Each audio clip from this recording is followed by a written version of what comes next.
ढोलकपुर नाम के एक शांत गांव में राघव नाम का एक 20 साल का गरीब लड़का रहता था। उसकी जिंदगी कभी आसान नहीं रही थी। वह मिट्टी की दीवारों और टिन की छत वाली एक छोटी सी किराए की झोपड़ी में अकेला रहता था, जिसकी छत बारिश में टपकती थी। वह एक छोटी सी फैक्ट्री में काम करता था, जहां उसे रोजाना की मजदूरी पर पॉलीथीन बैग बनाने पड़ते थे। फिर भी वह किसी तरह गुजारा कर लेता था, लेकिन किस्मत उसे और भी मुश्किल आजमाने वाली थी। एक शाम झोपड़ी का मालिक उसके दरवाजे पर आया और बोला, राघव, मुझे माफ करना, लेकिन मैं यहाँ एक दुकान बनाने जा रहा हूँ। तुम्हें यह झोपड़ी खाली करनी होगी। मैं तुम्हें 1 हफ्ते का समय देता हूँ। ये शब्द राघव पर तूफान की तरह टूटे। उसकी नौकरी 1 हफ्ते पहले ही चली गई थी, क्योंकि फैक्ट्री बंद हो गई थी और अब वह अपना घर भी खोने वाला था। उसके पास पैसे नहीं थे, नौकरी नहीं थी, परिवार नहीं था, कोई प्लान नहीं था, और 2 दिन ऐसे ही बीत गए, डर और लाचारी से भरे हुए। तीसरे दिन राघव गांव के बाहर एक बड़े नीम के पेड़ के नीचे बैठा जमीन को घूर रहा था। उसने धीरे से कहा, अब मैं क्या करूं? मैं कहाँ जाऊंगा? उसी पल शांत चेहरे और चमकती आंखों वाला एक बूढ़ा आदमी उसकी तरफ आया। क्या हुआ बेटा? बूढ़े आदमी ने धीरे से पूछा। राघव खुद को रोक नहीं पाया।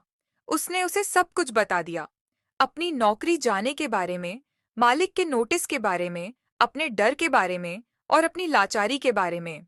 बूढ़े आदमी ने धैर्य से सुना और फिर कहा, हिम्मत मत हारो। इस कलयुग में एक ऐसा है जो बेसहारा लोगों की पुकार तुरंत सुनता है, खाटू श्याम जी। राघव उलझन में दिख रहा था।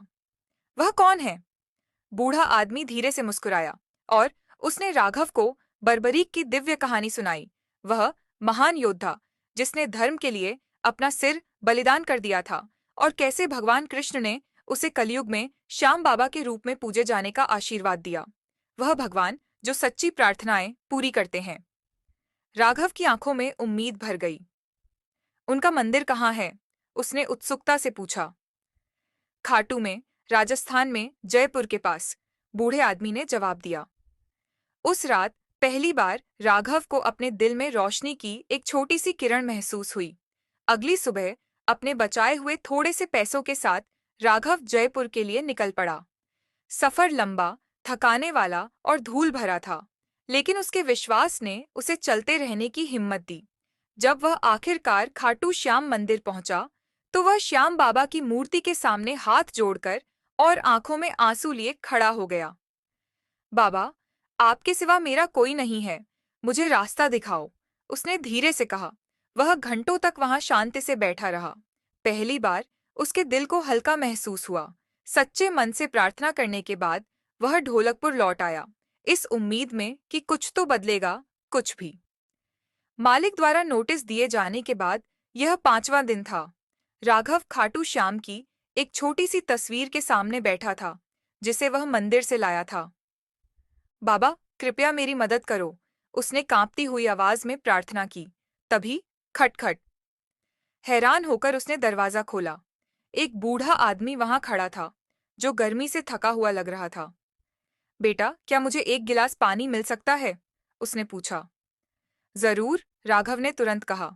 उसने उसे पानी दिया, फिर खाना और आराम करने के लिए एक कुर्सी भी दी। बूढ़े आदमी ने गर्मजोशी भरी आंखों से मुस्कुराया। राघव बर्तन रखने के लिए रसोई में गया, लेकिन जब वह लौटा, कुर्सी खाली थी। बूढ़ा आदमी गायब हो गया था। राघव बाहर भागा, हर जगह देखा, लेकिन उसका कोई निशान नहीं था। उलझन में वह वापस आया और फिर उसने देखा, कुर्सी पर एक छोटा सा कपड़े का थैला। उसके दिल की धड़कन तेज हो गई। जब उसने उसे खोला, वह सोने के सिक्कों से भरा था। राघव घुटनों के बल गिर पड़ा। श्याम बाबा, यह आप थे, उसने धीरे से कहा। आंसू उसके गालों पर बह रहे थे। राघव हमेशा से प्लास्टिक से खिलौने बनाने में माहिर था। सोने के सिक्कों से उसने एक छोटा सा घर और एक छोटी सी दुकान किराए पर ली। उसने औजार, सामान खरीदा और फिर से खिलौने बनाना शुरू कर दिया। पहले ही दिन शाम तक उसके सारे खिलौने बिक गए। बच्चों को वे बहुत पसंद आए और माता पिता ने उसकी कड़ी मेहनत की सराहना की। दिन ब दिन उसका व्यवसाय बढ़ता गया। 2 साल बीत गए। ढोलकपुर का वह गरीब निराश लड़का अब 5 फैक्ट्रियों का मालिक था। उसने एक सुंदर घर बनाया, कई गांव वालों को नौकरियां दी और यहाँ तक कि एक कार भी खरीदी। लेकिन अमीर बनने के बाद भी वह सच्चाई कभी नहीं भूला। जो कुछ भी उसके पास था, हर सफलता, हर खुशी, वह खाटू श्याम बाबा का आशीर्वाद था। हर सुबह वह सिर झुकाकर कहता था, श्याम बाबा की जय, मुझे अंधेरे से बाहर निकालने के लिए धन्यवाद। और उसकी कहानी उम्मीद की निशानी बनी रही। जब आपका दिल सच्चा हो और आपका विश्वास मजबूत हो, तो चमत्कार जरूर होते हैं।